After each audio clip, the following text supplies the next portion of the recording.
This Guy's Garage. Like and subscribe. We had the Heritage Minister here at committee just a couple of weeks ago, and she stated that the CBC currently employs 1/3 of all journalists in Canada. And based on the regulatory framework being outlined for the Google deal of $100 million, that money will be divvied up based on the number of journalists a company or a news outlet employs. Do you believe that the CBC should be included in this deal? From my own perspective, and I think of our societies, we do not favor the Google funds going to the CBC at this time. We do think that the mandate review is essential to carry forward in a balanced manner, given the challenges that the news industry faces in Canada. Thank you. Okay. Thank you, Mr. Palmer. Mr. Elgie, I'll ask you the same question. I'm curious, should the CBC be included in this deal and therefore receive about 1/3 of all funding? Thank you for the question. I was actually asked that question by the CBC on Power and Politics, and I did say that I didn't think it seemed reasonable. The CBC currently receives a generous contribution from the federal government of approximately $1.2 billion. And even if you break that down and distill it, it's roughly almost equal to about $150,000 for each of the 3,000 journalists of the 8,000 staff that they have. It seems that they have a massive advantage. It also, the CBC also does compete with the private sector for digital advertising in particular, and we feel that this money is much best directed to the private sector. Mr. Hatfield, in one of the articles that you've written, I'll directly quote, you said with regards to Bill C-18, quote, it puts media under the thumb of government and platforms, encourages the spread of poor quality journalism, and does nothing to rejuvenate local media. Do you care to expand on that statement? Certainly. I mean, I think some of those concerns are what we're going to be looking for when we assess the final regulatory agreement that Heritage reaches with Google. I'm concerned that the government has essentially tried to create public support for news on the cheap without doing some of the work of establishing a truly transparent, open system to provide that support, kind of strong-arming platforms into forming agreements with news was an attempt to create the system without going through sort of that hard transparency work. And I'm very concerned that in the final agreement, a group like Google will actually have considerable discretion over who is getting support and who doesn't. It's either Google will have a lot of discretion or a government-appointed body will have a lot of discretion or both. And I think Canadians deserve better. I think we need a system where it's very clear on what terms support's being allocated and who's getting it. So, Mr. Hatfield, on that note then, in your estimation, what would be the best way to restore news media to a place where it's producing diverse news, independent news, and in a place of healthy thriving? What would that look like in the nation of Canada? What would it take to restore media to that place? So I welcome this committee doing a study because I think it's an open question whether we need some dedicated government support. I think there's a strong case that some types of journalism are not commercially viable that we need.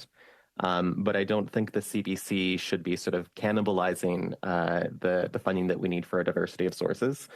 And I think one logical conclusion of that study is going to be we need to be addressing areas that not just have struggling news organizations, but may have no news organization now. We need to ensure that any dedicated support is reaching those kind of areas. And under C-18, we get precisely the opposite. The funding is going primarily to news organizations that to some degree are already succeeding and still exist. Mr. Hatfield, when the money continues to flow to legacy media instead of supporting independent, local, or ethnic media, what does that do to diversity in our country? I mean, I think it reduces it. It reduces sort of both the innovation and representation of different voices in Canada. And I think obviously the CBC has made diversity a huge priority of their own, and that's probably good. But the CBC can't fully represent that by themselves. We need to see a genuine diversity of viewpoints beyond just the editorial line. And Mr. Palmer, same question. What would it take to level the playing field and actually make news independent and healthy in the nation of Canada? I think that the primary tool that's necessary is a truly independent fund which would allocate resources as necessary, especially to the news deserts out there, and to support frontline journalism rather than top-level organizations. We saw last year every single ideologically motivated mass killing in North America came from the far right. We begin with this. Yesterday marked 1 month since the tragic shooting at a Christian school in Nashville. There's still no explanation, zero, for the grieving families of the victims of the Covenant School massacre. 6 innocent lives were claimed that day, including 3 9-year-old students and 3 adult staff members. And while Tennessee lawmakers have been calling for more details on the shooter's motivations, those calls have mostly fallen on deaf ears. We saw a homophobic attack in Colorado Springs. We've seen racist attacks at Charleston, in Buffalo, anti-Semitic attacks in Pittsburgh at the Tree of Life Synagogue, Islamophobic attacks, Quebec City and London, misogynistic attacks in Toronto. All of them provoked by this extensive network of encouraging hate in all its toxic forms. What responsibility do the executives of these companies carry when their algorithms deliberately bring people to these all toxic forms of hate? 30 seconds, please. Peter, I think... That was to Ms. Donovan. Yeah, Ms. Donovan. I'm so sorry. Yeah, I think that it's really important that we hold these companies to account and make sure that they understand that the consequences of deploying technology doesn't just come with, the PR of innovation, but really that the public and government are going to look deeply at these algorithms or malgorithms and try to make sense of them. That doesn't mean that you put the algorithms into the world and, the 200 data scientists and computer programs that understand them can look at them. It means that we have to invest deeply in transparency and auditing systems that allow for us to really understand what it means to serve information online and why they preference different kinds of information at different times. And so what we know about virality online is that things that are novel and outrageous go furthest and fastest online. That tends to be conspiracy. Excuse me, Ms. Donovan, we're about a minute over time. You can Thank you, Chair.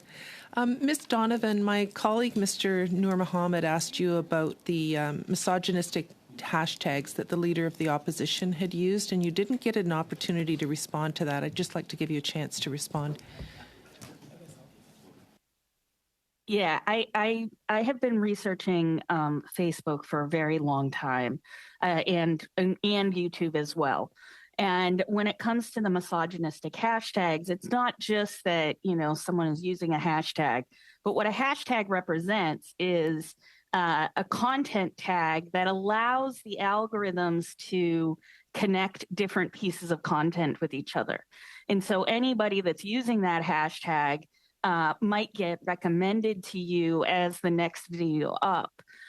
Particularly around misogyny, what we know online is that it's alive and well, that the harassment of women, women of color, women who are journalists is almost of an epidemic proportion. And this is all about silencing women in their online fields. And so we've seen misogynistic attacks, not just political ones, which we do know that women and women of color experience disproportionate harassment, but it can also be a way to foment rage against women. And we know that that has happened numerous times through these misogynistic hashtags that create these online communities. I just want to take 1 second to address something that hasn't come up related to getting Meta back, which is that Canada should be looking at rewarding nonprofit news, especially in the US. We know that if we were to turn many local publications into nonprofits, that they would stand a much better chance of sustaining their businesses if they were operating in that model, not just in the tax model, but also in the model of what news is for, which is to serve democracies. Thank you for allowing me to make that comment. Well, thank you for your comments. Mr. Palmer, I just want to come back to our conversation earlier. You got cut off, unfortunately, in the questioning. And then, Mr. Hatfield, I'm going to bring this question over to you with regards to an open internet. My question, Mr. Palmer and Mr. Hatfield, is this. There's a lot of conversation with regards to regulation around the internet, of course, and I think a desire to protect people. What are the dangers when the government involves itself in protecting people from certain ideologies, certain beliefs, certain values, or certain exchanges of information? When the government determines that it is up to it to protect, quote unquote, people from these things, what happens to us as a free society and the exchange of ideas and innovation and creativity going forward? Mr. Hatfield? The question you pose is a profound one, and I'm not sure that I can grow to the size and scope of it. The question is really, what is the boundary between awful and lawful? There's a lot of crap on the internet. There's a lot of misogyny, et cetera, but is that speech unlawful? Is it illegal? And should government be suppressing it? And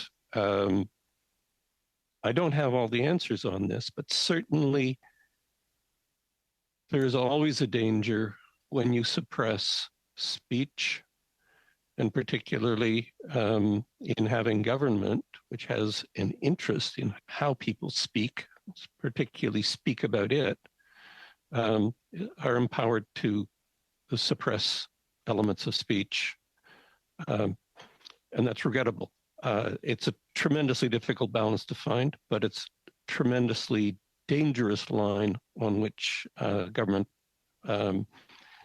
has to be respectful of rights. Thank you. Mr. Hatfield? Yeah, it's a great question. I think lawful but awful speech is a lot of what many people experience daily on platforms that they don't like. There's always going to be quite a bit of that speech, and you really can't regulate away things that are functionally dog whistles. People just find new ways of expressing that. When we're looking at how platforms are influencing the problem, we need to look at to what extent are they reflecting society, and to what extent are they amplifying or driving some of these things. And that's where greater researcher access to figure out the question of that is really important.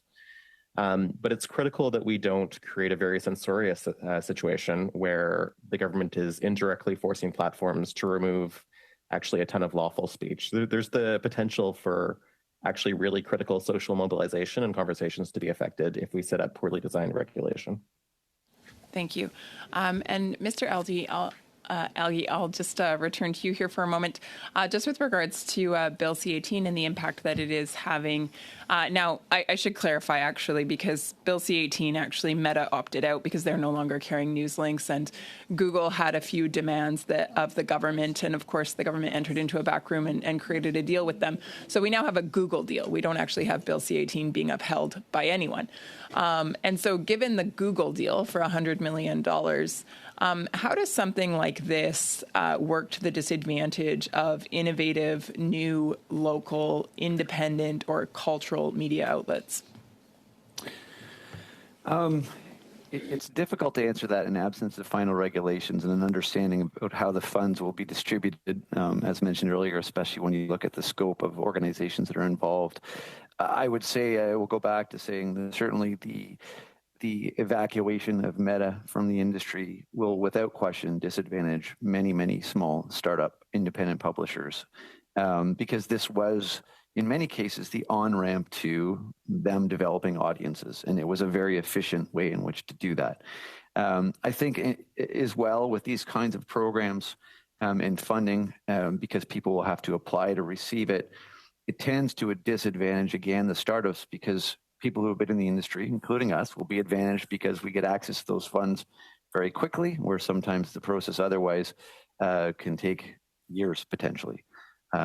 So it is, I do believe the outcome will disadvantage startups in particular.